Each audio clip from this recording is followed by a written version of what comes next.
నమస్తే, welcome to Suman TV. Hare Krishna. ప్రస్తుతం మనతో పాటు ప్రణవానంద ప్రభుజీ ఉన్నారు. ముంబైలోని గోవర్ధన్ ఇకో విలేజ్ ఆశ్రమంలో వారు సేవ చేస్తూ ఉంటారు.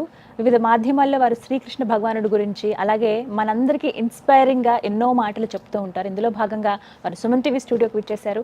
ఎన్నో విషయాలు వారి మాటల్లో విని తెలుసుకుందాం. హరే కృష్ణ ప్రభుజీ. హరే కృష్ణ. పరీక్షల సమయం వచ్చేసింది. ఇయర్ అంతా ఎంత కష్టపడి చదివినా మెయిన్ అసలైన టెస్ట్ ఇప్పుడే. ఎగ్జామ్స్ టెన్షన్ చాలా మంది స్టూడెంట్స్లో మనం చూస్తూ ఉన్నాము. అంటే బాగా చదివే వాళ్ళు కూడానండి ఎగ్జామ్ టైంలో ఏదో ఒక తెలియని టెన్షన్ వచ్చేస్తుంది. అమ్మో, మనం అనుకున్నది వస్తుందో రాదో, ఆ క్వశ్చన్ మనం ఆన్సర్ సరిగ్గా ఇవ్వగలమో. కొంతమందికి అయితే ఎగ్జామ్ అని అనగానే ఫీవర్ వచ్చేస్తుంటుంది చాలా మంది పిల్లలకి. పేరెంట్స్కి ఇది పెద్ద ప్రాబ్లం అయిపోయింది, పిల్లల కన్నా కూడా. అంటే వీటన్నిటిని ఇప్పుడున్న ఈ డిస్ట్రాక్షన్స్ కావచ్చు, ఇప్పుడే క్రికెట్ మ్యాచ్లు అన్నీ స్టార్ట్ అవుతాయి, ఇప్పుడే కొత్త కొత్త సినిమాలు రిలీజ్ అవుతాయి, ఇప్పుడిప్పుడే అన్ని వింతలు విశేషాలన్నీ కనిపిస్తాయి. సో వీటన్నిటినీ పక్కన పెట్టి మన చదువు మీద, చేసే పని మీద శ్రద్ధ ఎలా పెట్టగలగాలి? మీరు ఎగ్జామ్స్ గురించి ప్రశ్న అడుగుతుంటే నాకు మేము చదువుకున్న సమయం అంతా గుర్తొస్తుంది అనమాట.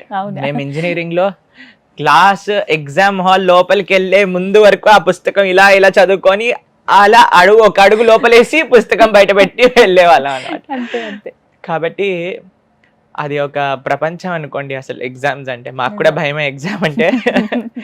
కాబట్టి మన ప్రధానమంత్రి గారు పరీక్ష పే చర్చ అనే ఒక ప్రోగ్రామ్ చేశారు. నేను కూడా విన్నాను. నాకు చాలా ఇన్స్పైరింగ్ అనిపించింది. ఎవరైతే చూడలేదో విషయాలు ప్రజెంట్ చేశారనమాట.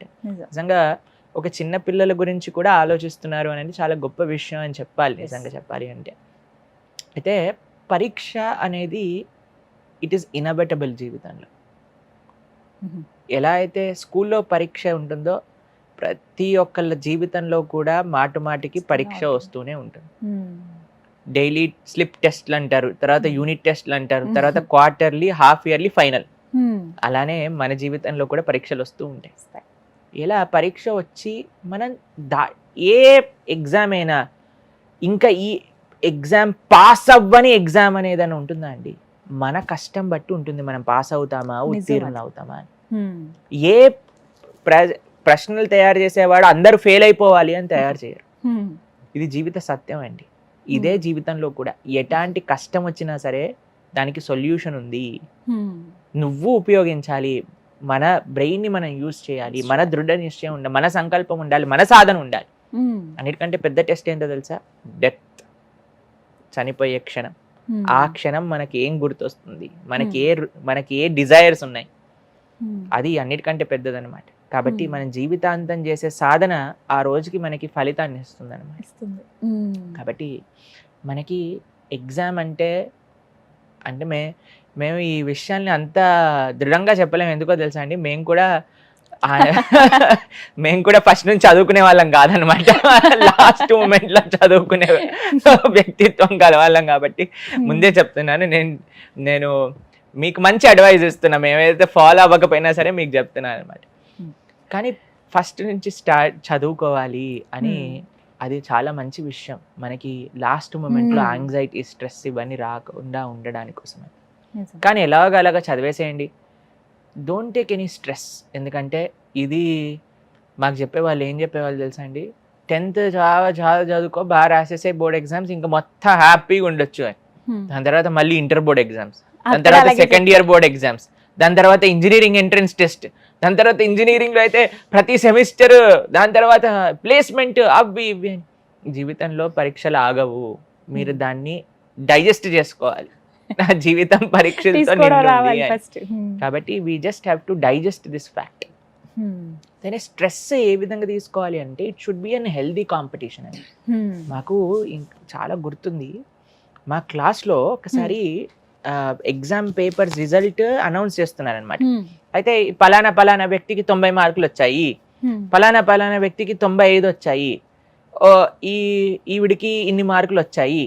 లాస్ట్కి హైయెస్ట్ క్లాస్ టాపర్ 99.5 మార్క్స్ వచ్చాయనగానే ఒక ఆవిడ ఏడవటం ప్రారంభం చేసింది అనమాట.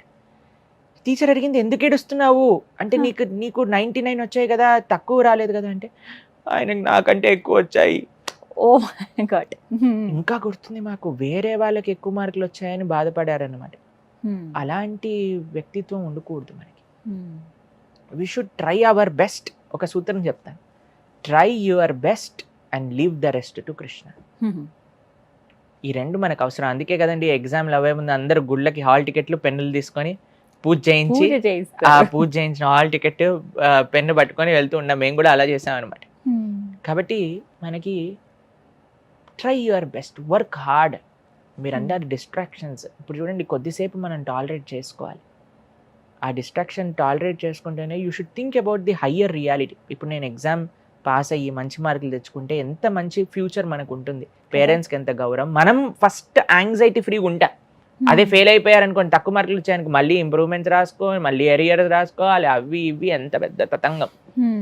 కాబట్టి let us all study nicely. కొద్దిసేపు టాలరేట్ చేసుకొని, మనకి చెప్తారు ప్రభుజీ ఎక్కర్లేని డిస్ట్రాక్షన్స్ మీరు అన్నట్టుగా అప్పుడే వస్తాయని. అది పరీక్షకే పరీక్ష. అవునండి. కాబట్టి ప్రతి క్షణం పరీక్షనే అండి మన జీవితంలో.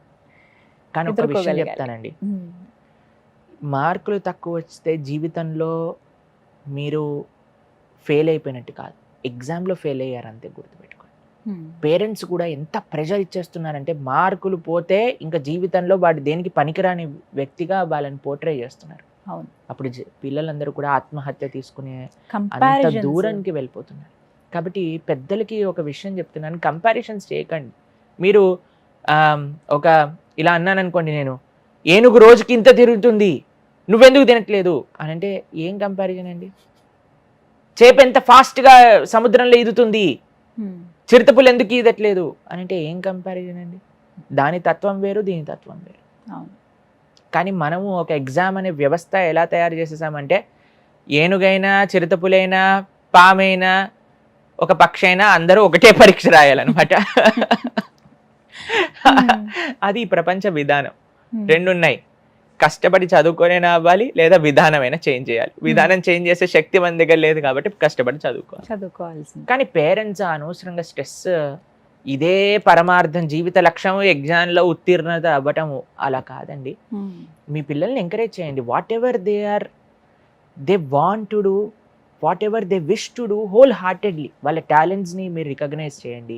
దాన్ని మనం ఇప్పుడు మా సమయంలో అయితే డాక్టరా ఇంజనీరా రెండే ఉండేవి. కానీ ఇప్పుడు నేను మాట్లాడితే ఒకళ్ళు ఫోటోగ్రఫీ చేస్తా అంటారు, ఒకళ్ళు సిఏ చేస్తా అంటారు, కొంతమంది సివిల్స్కి రాస్తా అంటారు, కొంతమంది మేనేజ్మెంట్ చేస్తా అంటారు, కొంతమంది కుకింగ్ చేస్తా అంటారు. కాబట్టి parents are also understanding and they are also trying.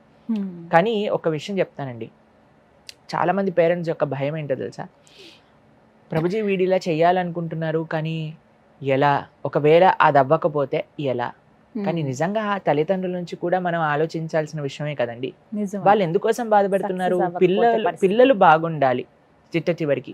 మన పైన మనకు కాన్ఫిడెన్స్ ఉండొచ్చు, కానీ తల్లిదండ్రుల గురించి కూడా ఆలోచించాలి కదా. సో నేను చెప్పేది ఏంటంటే, basic proper professional education finish చేయండి ఏదో ఒక విధంగా, కష్టపడో. ఇలా మాకు చిన్నప్పుడు కొన్ని మెడిసిన్స్ కానీ లేదా కొన్ని ఇష్టం ఉండేవి కాదనమాట. అప్పుడు ముక్కు మూసుకొని అని తాగేసేవాళ్ళు అన్నమాట. అలా ఏ డిగ్రీ గ్రాడ్యుయేషన్ అయ్యేంత వరకు ముక్కు మూసుకొని మెడిసిన్లా వేసేసుకోండి. ఫైనల్గా అది మనీ మంచిగా చేస్తుంది కదా. దాని తర్వాత what ever you want to do it and prove to your parents, they will be happy. If not, you have a backup. Minimum ఆ డిగ్రీ ఉండాలి. కాబట్టి చదువుకోవడానికి ప్రయత్నం చేయండి మంచిగా, శ్రద్ధగా. కానీ ఆత్మహత్య, ఇంత పెద్ద పెద్ద డిసిజన్స్ తీసుకునే అంత దూరం వరకు వెళ్ళకండి. Take it very seriously but not so seriously.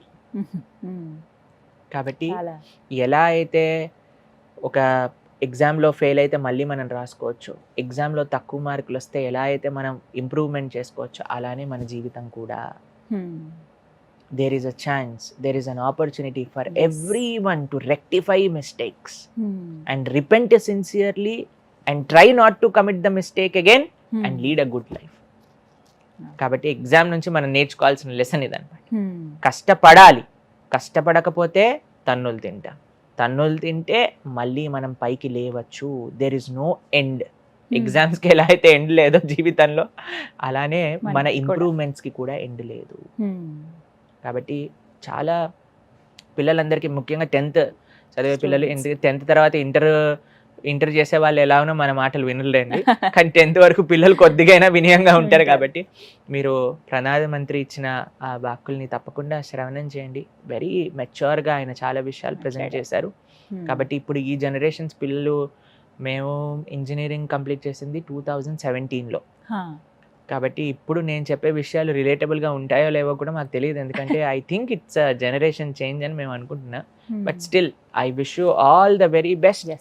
May lord Hayagriva, who is the source of all knowledge, జ్ఞానానందమయం దేవం నిర్మల స్ఫటికాకృతిం ఆధారం సర్వ విద్యానాం హయగ్రీవం ఉపాస్మహే అని అంటారనమాట. కాబట్టి అటువంటి లక్ష్మీ హయగ్రీవుల యొక్క పూర్తి కృపా కటాక్షాలు మీ అందరిపైన ఉండాలి. మీ అందరికీ మంచి మార్కులు రావాలి, మీ అందరూ నేర్చుకున్న ప్రశ్నలే ఎగ్జామ్లో రాయాలి అని అనుకుంటూ ఉండేవాళ్ళు అనమాట. మేము నేర్చుకునే ప్రశ్న అదే రావాలి, లేదా నేను ఆన్సర్ రాసిందే టీచర్ 100 మార్క్స్ వేయాలి, అలాంటివి జరగవు. కానీ మీరందరూ బాగా కష్టపడండి, ఆ భగవంతుడి యొక్క ఆశీస్సులు కూడా మీ అందరిపైన ఉండాలి అని ఆ స్వామికి ప్రార్థన చేస్తూ wish you a very very all the best. May you be successful in all your endeavours. Hare Krishna. Hare Krishna Prabhuji, చాలా చక్కగా వివరించారు. చాలా మందికి అర్థమై ఉంటుంది, అర్థం అవ్వాలన్నది. చిన్న చిన్న వాటికి ఏవేవో డెసిషన్స్ తీసుకోకుండా, అంటే అక్కడ దాకా వెళ్ళే కన్నా ముందు మనకి చాలా మార్గాలు ఉన్నాయి, అందులో కష్టపడి చదవటం ఒకటి, ఉన్న సమయాన్ని సద్వినియోగపరచుకోవటం ఒకటి, అదే చేస్తారని భావిద్దాం. నమస్కారం. హరే కృష్ణ. సుమన్ టీవీలో మీ పర్సనల్ అండ్ బిజినెస్ ప్రమోషన్స్ కోసం కింది నెంబర్కి కాంటాక్ట్ చేయండి.